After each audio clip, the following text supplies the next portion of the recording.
Oh, I got kind of a different video here for you guys today. I wanted to make a video talking about my kit and the evolution of my kit in my last 3.5 years in the infantry. Now that I'm out for a year, it's also changed quite a bit. So let's go over the first thing right here. The first thing that I'm running is a OpsCore Maritime Fast MT helmet. There you go. Fast Ballistic helmet by OpsCore. And then I also have a pair of peltors on the arc rail adapters. These arc rail adapters kind of terrible, but I got those. And then of course I have my old camo band, but I'm blocking out some of the personal information. My call sign and my old roster number, never got that changed. But it's a pretty great helmet, honestly. I do not regret it. I think it's a great helmet. It's light, and it's definitely more comfortable than the ACH. Plus, having the arc rail adapters for the peltors is just absolutely amazing. Way better. As a mortarman, we never had these, and you would just get such pain from wearing the peltors under your helmet for hours. Well, let's go over the next and most obvious thing, the kit. What I have here is a rlcs mbav kit. Now, I'm still building it, and it's very difficult to find the pouches for them. When you do, they're very expensive. But let me go over what I have now. So as you can see, I have a tourniquet mounted, and a great tip for any kind of kit with molly is go to the dollar store and just grab these cheap black hair ties, and then you run them through like this, and then you can clip gear on with them. And the beauty about them is they're relatively easy to snap.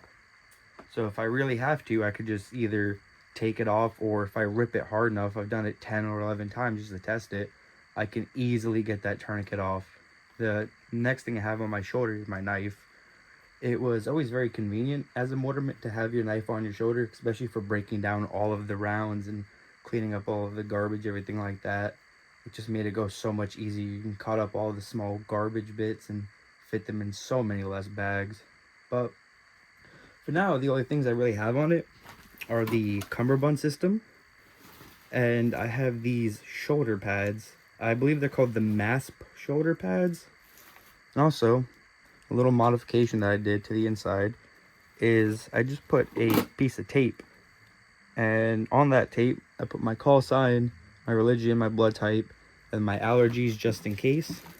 You never know when you're gonna need it. And I also have an ammo can standing in for me to keep that up. But let's go over my rifle. Alright, sorry about that. There's some loud noise in the background, but let's get back to it. So, my rifle. I'll see if I still have a picture of how I had it once I originally got to my unit and I was still a rifleman. I'll put that up on screen now. But eventually, what I wound up doing is, when I was in, I had the M68 CCO, and I really enjoyed it. But I also really like the ACOGs, so I wound up going out and picking up a decent ACOG. And I also changed out the pistol grip and the stock on it. I can't remember which ones I used, but it was a lot better than the default. The base rifle itself is a lwrc in 5.56, and it's all M-lock, and I also threw on a cheap little stubby grip. I like them so much better than those Grypods that we had, or the other vertical foregrip. I can't remember what it was called. Those things were terrible though, especially when you were trying to get a good comfortable lock on it. How I hold it, the C-clamp, just didn't really work. But for now, I have it where I have my ACOG. I also want to throw on a sling, which I have in the mail. I want to get a canted RMR possibly, or maybe just 45-degree irons. I'm not exactly sure. Let me know what you guys think on that.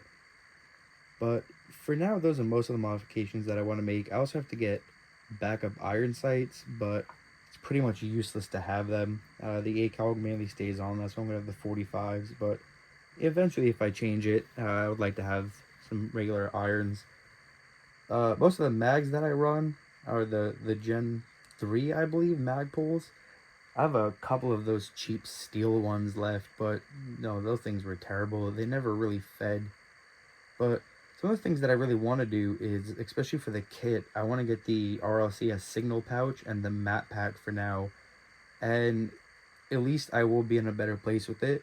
the thing is, it's just so hard to find these pouches. You can get the reproduction ones, but the one that I got was really, really terrible, and it broke within about a year of light use.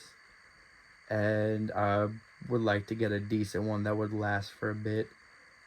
This is the first that I have. I probably might be changing my kit again soon, so I will update you guys. But do me a favor if you can. Could you go in that comment section real quick and drop what your favorite kit is and why it is.